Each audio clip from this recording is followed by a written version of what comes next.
Hi, everybody. Happy Saturday. Welcome to another episode of Pretty Lies and Alibis. I'm Gigi, flying solo.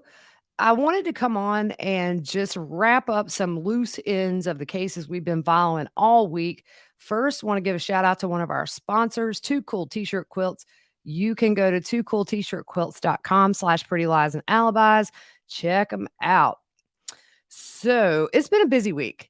And I just want to say a big thank you to everybody. It's been probably the busiest week we've ever had on social media. Facebook, Twitter, nonstop. It's been so much fun listening to everybody's theories and opinions and just goofing off sometimes too. So, big thank you guys. Y'all have made it very easy to fly solo this week. And we're going to do it again next week. All right. So, David Bonola. Thursday night, he was arraigned in New York for the murder of Orsoya Gal. So a few new details came out at that arraignment, but police clarified that the relationship was over and that David went there actually to try and reconcile with her. This is what's weird. She had a note on the refrigerator that said, "Get a new handyman." Kind of chilling if you think about it.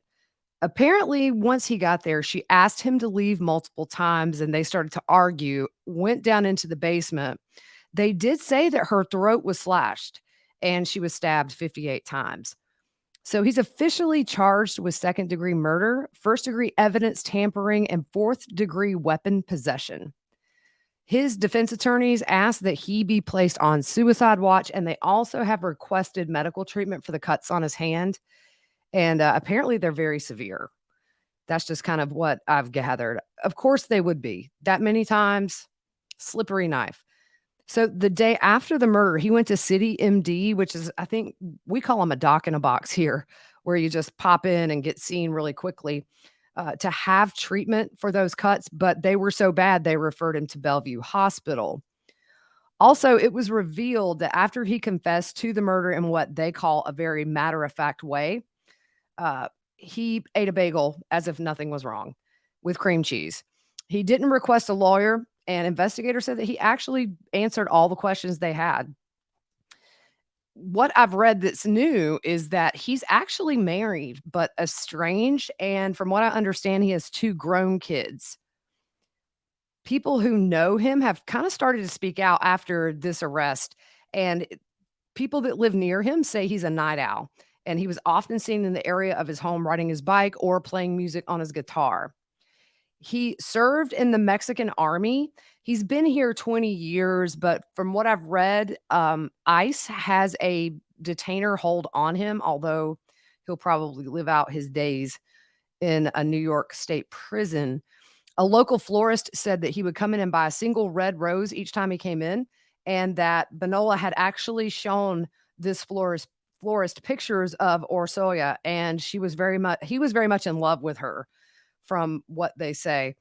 Um, Another thing that was said is that her trachea and carotid artery were cut. That's just very, very vicious.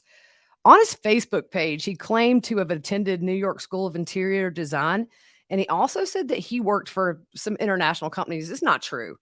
Essentially, he was a handyman and he moonlighted as a street musician. His next court date, April 26th, which is this coming Tuesday. So moving on to Letecia Stauch. Oh boy. Really quick hearing held for her on Thursday. She wasn't in attendance. The judge approved that absence. So the judge received a letter from the state hospital on Wednesday saying they needed more information. Letecia had told doctors at the state hospital that her attorney had received records from several places, and the state hospital doctors need to review them before they can file a report. The records are actually from here in South Carolina. So Letecia's attorney apparently is coming to South Carolina with a social worker Monday to start the process in getting those reports. And they're hoping to have those in the next 2 weeks.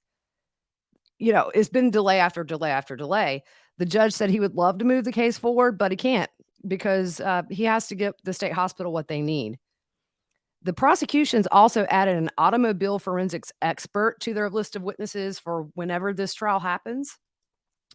Her next court appearance is set for June 9th at 1:30. The hospital thinks they can have this report completed by the end of May.